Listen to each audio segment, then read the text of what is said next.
harganya kalau nilainya antara 970 jutaan, 9 juta. Ya, nanti panjangnya kurang lebih 300 meteran. Lebarnya 4 meter. Untuk target selesainya apa, Pak?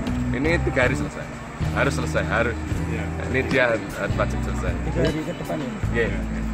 Nggak ada kendala ya, Pak ya? Nggak ada kendala dan ini kelihatan masyarakat juga antusias.